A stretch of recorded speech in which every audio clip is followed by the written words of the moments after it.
Hey, good morning, everyone. Welcome to online learning, Mr. Sweet's U.S. history class. This is A Day, so it's Tuesday, March 24th. So we're in the second day of this e-learning stuff. I hope yesterday went well, getting on there and listening to your other teachers and seeing what they have planned for this e-learning experience. I just want to start out first by saying I hope that this break went well, as crazy as it's been. I hope that you're home and you're safe and everything's okay. My thoughts and prayers are with you and your family. And first and foremost, this whole crazy thing, I hope that you're able to find some quality time with your family and everything's okay and safe. And just stay home and do the best we can.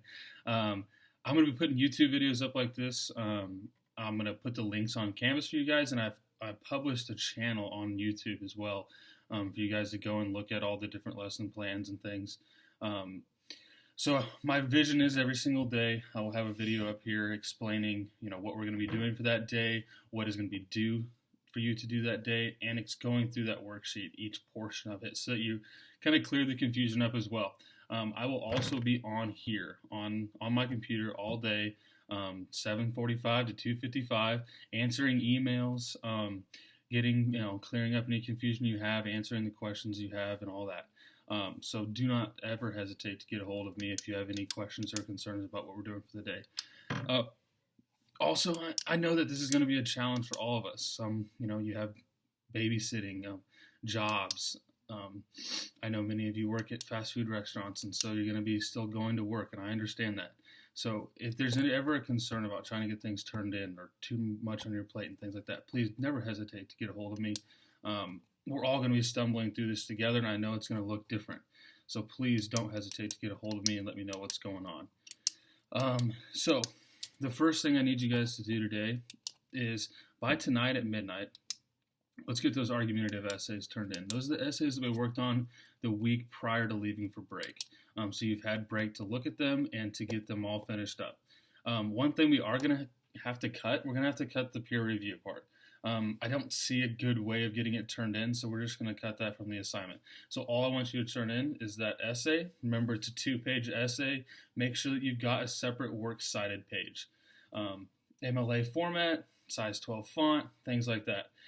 Make sure that you proofread it too. We don't want a whole lot of spelling errors and grammatical errors and things like that. Remember, it's a U.S. history class, so I'm not going to take off tons of points for that. But let's make sure it looks like a good paper that we've proofread and we're doing well with that. The second part today. So today, March 24th, Wednesday, 25th, by 10 o'clock that night, we need to have our first assignment turned in. And it's just going to be one worksheet. This worksheet's I'm going to post it onto Canvas, so you'll be able to work through it on your computer. There's going to be a video in there for you to watch and some questions for you to answer as well. So let's just walk through that video together. So the first part of that worksheet just lays out what the unit is. It's American Continuity, Conflict, and Change. So the essential question that we're going to have for this unit, just like we have for every unit, is how does conflict drive change? So we want to look at how the wars and conflicts that we've been in as a country have driven us to change things where they've needed to be changed. And I just want you to answer that question in 2 to 3 sentences. Just how does it drive change? I want you to think about all the different things in history and think about in today too, and how war in Afghanistan, war in Iraq has driven us to change different things about our country.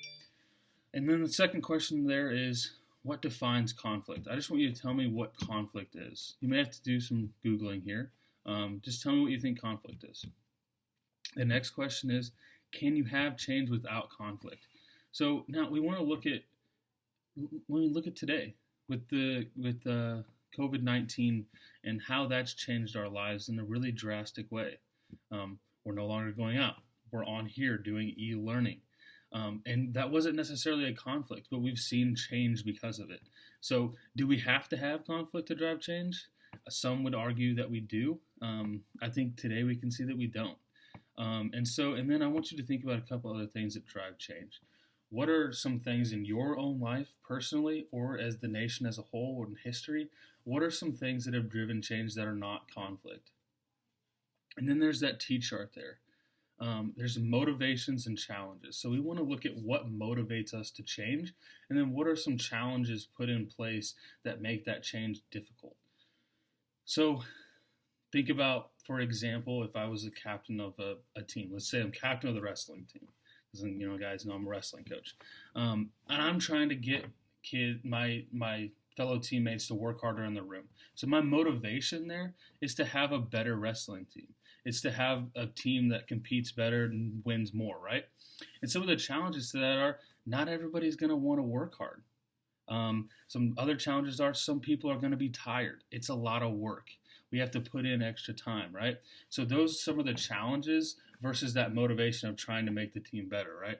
So there's where we can see some motivations and challenges. And I want you to just think about some different things in life. Think about the president. Think about senators, state representatives, all those different things that can, and they're different motivations for change, but then also some challenges that we're going to be faced.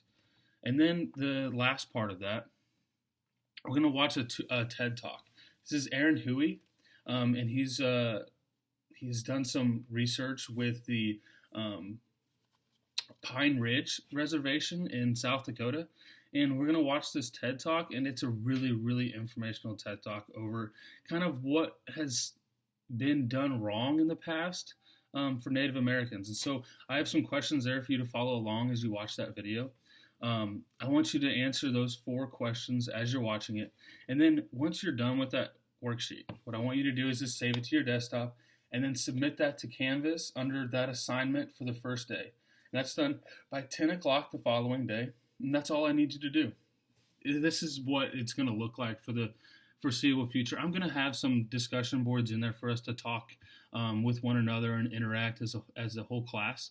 But for this one, I just want you to simply go through the worksheet, answer the questions, and submit that back to Canvas by 10 o'clock Wednesday, March 25th. Okay? If you have any questions at all, please don't hesitate to email me. I'll be here answering your guys' questions whenever you need. Okay? So let's learn together and let's get this done. So good luck. Have a good one.